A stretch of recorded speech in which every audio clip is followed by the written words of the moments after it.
Pension പ്രായം 60ആയി ഉയർത്തേണ്ടതില്ലെന്ന് മന്ത്രിസഭാ തീരുമാനം. കേരള സിവിൽ സർവീസ് കോഡ് രൂപീകരിക്കാനും സ്ഥലം മാറ്റം സംബന്ധിച്ച തർക്കം പരിഹരിക്കുന്നതിനായി സർവീസ് സംഘടനാ പ്രതിനിധികളെ ഉൾപ്പെടുത്തി സംയുക്ത സമിതി രൂപീകരിക്കാനും തീരുമാനം. പെൻഷൻ പറ്റുന്ന ജീവനക്കാരുടെ ആനുകൂല്യങ്ങൾ സംബന്ധിച്ച കാര്യങ്ങൾ ലഘൂകരിക്കാനും മന്ത്രിസഭാ യോഗത്തിൽ തീരുമാനമായി. നാലാം ഭരണപരിഷ്കാര കമ്മീഷന്റെ ശുപാർശകൾ പരിശോധിക്കാൻ ചീഫ് സെക്രട്ടറി അധ്യക്ഷയായ സെക്രട്ടറി തല സമിതിയെ നിയോഗിച്ചിരുന്നു. നിലവിലുള്ള പെൻഷൻ പ്രായം 56-ൽ നിന്ന് 60ആയി ഉയർത്തണമെന്നായിരുന്നു ശുപാർശ. എന്നാൽ പെൻഷൻ പ്രായം 56ആയി തുടരട്ടെ എന്ന് മന്ത്രിസഭ തീരുമാനിച്ചു. ഈ ഭേദഗതിയോടെയാണ് നാലാം ഭരണപരിഷ്കാര കമ്മീഷൻ ശുപാർശകൾ മന്ത്രിസഭ അംഗീകരിച്ചത്. കേരള സിവിൽ സർവീസ് കോഡ് രൂപീകരിക്കാൻ ഉദ്യോഗസ്ഥ ഭരണപരിഷ്കാര വകുപ്പിനെ ചുമതലപ്പെടുത്തി. സബോർഡിനേറ്റ് സർവീസിലും സ്റ്റേറ്റ് സർവീസിലും ഒരു തവണ മാത്രമാകും പ്രൊബേഷൻ നൽകുക. എല്ലാ വകുപ്പുകളും 2 വർഷത്തിനകം സ്പെഷ്യൽ ചട്ടങ്ങൾ രൂപീകരിക്കുന്നതിന് നിർദ്ദേശം നൽകാനും പ്രത്യേക ലക്ഷ്യത്തോടുകൂടി സൃഷ്ടിക്കപ്പെടുന്ന തസ്തികകളുടെ ലക്ഷ്യം പൂർത്തിയായാൽ അവസാനിപ്പിക്കാനും പ്രസ്തുത വകുപ്പിലെ ജീവനക്കാരെ ആവശ്യമായ മറ്റു വകുപ്പുകളിലേക്ക് പുനർവിന്യസിക്കാനും തീരുമാനമായി.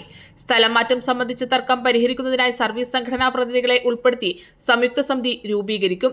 ഏതെങ്കിലും തസ്തികയിലേക്ക് സ്ഥാനക്കയറ്റം ലഭിക്കാൻ പ്രത്യേക സ്കിൽ ആവശ്യമാണെങ്കിൽ അതിനായി അർഹതാ പരീക്ഷ നടത്താനുള്ള ശുപാർശയും മന്ത്രിസഭായോഗം തത്വത്തിൽ അംഗീകരിച്ചു. നിയമനാധികാരികൾ എല്ലാ വർഷവും ഒഴിവുകൾ PSCക്ക് റിപ്പോർട്ട് ചെയ്യണം. റിപ്പോർട്ട് ചെയ്യുന്ന ഒഴിവുകൾ റദ്ദ് ചെയ്യാൻ പാടില്ല. തസ്തികകൾ ഒഴിവ് വരുന്ന ദിവസം പ്രധാനമായും പരിഗണിക്കണം. റാങ്ക് ലിസ്റ്റ് നിലവിലുള്ള തസ്തികകളിൽ എംപ്ലോയ്മെന്റ് നിയമനം പാടില്ല.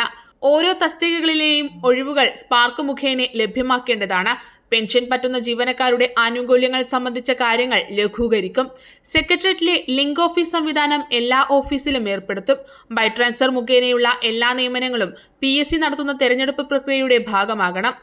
പ്രസ്തുത റാങ്ക് ലിസ്റ്റിന്റെ കാലാവധി തസ്തികയിലേക്കുള്ള മുഖ്യ ലിസ്റ്റിന്റെ കാലാവധി കഴിയുമ്പോൾ അവസാനിക്കണം. ഭിന്നശേഷിക്കാർക്കായി സംവരണം ചെയ്തിട്ടുള്ള തസ്തികകളിൽ നിയമനം വേഗത്തിലാക്കാൻ അംഗപരിമിതിക്കനുസൃതമായി അനുയോജ്യമായ തസ്തികകളെയും യോഗ്യതകളെയും സംബന്ധിച്ച വ്യക്തത വരുത്തണം. എല്ലാ ജീവനക്കാർക്കും വാർഷികാരോഗ്യ പരിശോധന ഏർപ്പെടുത്തും. വിരമിക്കുന്നതിന് 1 മാസം മുൻപ് ജീവനക്കാരന്റെ പേരിലുള്ള അച്ചടക്ക നടപടികൾ പൂർത്തീകരിക്കണം തുടങ്ങിയവയാണ് നാലാം ഭരണപരിഷ്കാര കമ്മീഷന്റെ മറ്റു ശുപാർശകൾ. കൈരളി ന്യൂസ്, തിരുവനന്തപുരം.